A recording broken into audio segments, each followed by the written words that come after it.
প্রিয় দেশবাসী, একবার শুধু একটি বারের জন্য হলেও পরীক্ষামূলক বাংলাদেশের আলেমদেরকে, পীর মাশেখগণদেরকে সুযোগ করে দেন না। গোটা বাংলাদেশের আলেম ওলামাদের মধ্যে, ইসলামপন্থীদের মধ্যে, ইসলামী দলগুলোর মধ্যে বাঁধ ভাঙ্গা জোয়ারের ন্যায় যেই ঐক্যবদ্ধতার গণজোয়ারের সৃষ্টি হয়েছে, আমার মন বলে সেদিন আর বেশি দূরে নয়, যেই দিন বাংলাদেশের মধ্যে কালেমার পতাকা পথ পথ করে উড্ডীন হবে ইনশাআল্লাহ। বাংলাদেশের লাখো কোটি মানুষের হৃদয়ের স্পন্দন, আধ্যাত্মিক ও রাজনৈতিক রাহবার হযরত পীর সাহেব চরমনাই দীপ্ত কণ্ঠে ঘোষণা দিয়েছেন, একটা বারের জন্য হলেও আলেমদেরকে সুযোগ করে দেন। পরীক্ষামূলক যদি আমরা পরীক্ষা উত্তীর্ণ হতে না পারি, নেক্সট টাইমে পরীক্ষার কেন্দ্রেই যাব না ইনশাআল্লাহ। প্রিয় ভাইয়ার আমার, বিগত 54টি বছর যাবৎ আমাদের প্রিয় মাতৃভূমি বাংলাদেশকে যারা এই শাসনের নামে শোষণ করেছে, রাজনীতির নামে পেটনীতি করেছে, আল্লাহ তাআলার বিধান, নবী করিম সাল্লাল্লাহু আলাইহি ওয়াসাল্লামের মতাদর্শকে উপেক্ষা করে মানব রচিত সংবিধানের মধ্য দিয়ে, মানব রচিত মতাদর্শের মধ্য দিয়ে, আল্লাহর রাসূলের মতাদর্শকে উপেক্ষা করে ওই আব্রাহাম লিঙ্কনের মতাদর্শের মধ্য দিয়ে Mao Zedong, Karl Marx, Lenin, socialism, communism, তাদের মতাদর্শের মধ্য দিয়ে যারা এই বাংলাদেশকে শোষণ করেছে, বাংলাদেশের গণমানুষের ভাগ্যের পরিবর্তন ঘটাতে বারবার ব্যর্থতার প্রমাণ দিয়েছে। আমরা কি দেখেছি? এখনো মানুষ খোলা আকাশের নিচে ঘুমায়, এখনো মানুষ বস্ত্রহীন ভাবে চলাফেরা করে, এখনো মানুষ চিকিৎসাবিহীন মারা যায়, মানুষ ক্ষুধার তাড়নায় আত্মহত্যা করে এক মুষ্টি খাদ্যের জন্য কাক ও কুকুরের সাথে ডাস্টবিনের মধ্যে লড়াই করে। আমরা কি দেখতে পেয়েছি? যখনই যারাই ক্ষমতা যায়, বাংলাদেশের ইসলামপন্থীদের সাথে চরমভাবে দুশমনি পোষণ করে। শাইখুল হাদিস আল্লামা আসিদুল হক রহমাতুল্লাহি আলাই যখন তাকে কারাগারে আবদ্ধ করা হয়, অজুর পানি পর্যন্ত তাকে দেয়া হয় নাই। আল্লাহর কুতুব মরহুম ফজলুল করিম রহমতুল্লাহি আলাই পীর সাহেব চরমনাইর নামে 18টি মামলা দিয়ে শান্তিতে থাকতে দেয় নাই। আমিরে হেফাজত আল্লামা জুনায়েদ বাবনগরী রহমতুল্লাহি আলাইকে যখন রিমান্ডে দেওয়া হয়, দাড়ি ধরে টানা হেঁচড়া করা হয়েছে।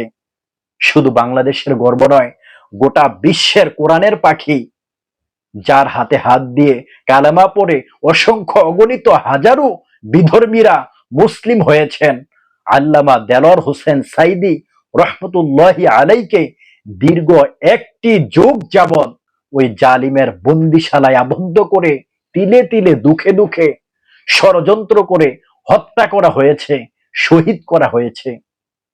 যখনই যারাই ক্ষমতায় গিয়েছে, বাংলাদেশের আলেমদেরকে ধর্ষণকারী বানিয়েছে, গোটা বিশ্বের সামনে জঙ্গি বানিয়েছে, রাজাকার বানিয়েছে। প্রিয় ভাইয়েরা আমার, বিগত 54টি বছর যাবৎ যারাই ক্ষমতা ছিল, আমরা কি দেখেছি? তারা চুরি বন্ধ করতে পারে নাই, ডাকাতি, রাহাজানি, টেন্ডারবাজি, খুন, গুম, ধর্ষণ, চাঁদাবাজি বন্ধ করতে পারে নাই। চাঁদা না দেওয়ার কারণে মার সামনে, বাবার সামনে তার কলিজার টুকরা সন্তান মেয়েকে গণধর্ষণ করে, স্বামীর হাত পা বেঁধে তার স্ত্রীকে ধর্ষণ করে। আমরা কি দেখেছি? চাঁদা না দেওয়ার কারণে পাথর মেরে মেরে হত্যা করা হয়, মানুষ মানুষকে জবাই করে। আজকে মানুষ নির্বিঘ্নে নিরাপদে চলাফেরা করার, মানুষকে নিরাপত্তা দেওয়ার বারবার তারা ব্যর্থতার প্রমাণ দিয়েছে। তাই আসুন, আর নয় সবুজ বাংলা, আর নয় ডিজিটাল বাংলা, আর নয় সোনার বাংলা, এবার হবে ইসলামের বাংলা ইনশাল্লাহ। প্রিয় ভাইয়ের আমার, যদি ইসলাম ক্ষমতা যায়, বাংলাদেশের মধ্যে চুরি থাকবে না, ডাকাতি, রাহাজানি, টেন্ডারবাজি, খুন, গুম, ধর্ষণ থাকবে না ইনশাল্লাহ। প্রত্যেকটা মানুষ, প্রত্যেকটা মানুষের ন্যায্য অধিকার ফিরে পাবে। নারীদেরকে অগ্রাধিকার দেয়া হবে। প্রত্যেক দলের, প্রত্যেক মতাদর্শের, প্রত্যেক ধর্মের মানুষেরা তারা নির্বিঘ্নে নিরাপদে শান্তিতে বসবাস করতে পারবে ইনশাল্লাহ। তাই আসুন, দুর্নীতি দুঃশাসন মুক্ত, ইনসাফ ভিত্তিক, চাঁদাবাজ মুক্ত একটি কল্যাণময় রাষ্ট্র বিনির্মাণের লক্ষ্যে আগামী নির্বাচনে ইসলাম পন্থীদেরকে আপনাদের মূল্যবান ভোট ও সমর্থন দিয়ে সহযোগিতা করার উদার্ত আহ্বান করছি। ইসলামী আন্দোলন বাংলাদেশ জিন্দাবাদ, পীর সাহেব চরমনাই জিন্দাবাদ, শান্তির প্রতীক হাত পাখা মার্কা জিন্দাবাদ। যদি ভিডিওটা ভালো লেগে থাকে ফলো, সাবস্ক্রাইব ও শেয়ারের মধ্য দিয়ে অবশ্যই অন্যকে দেখার সুযোগ করে দিবেন। আল্লাহ পাক রব্বুল আলামিন আপনাদেরকে উত্তম প্রতিদান দান করুক। আসসালামু আলাইকুম ওয়া রাহমাতুল্লাহ।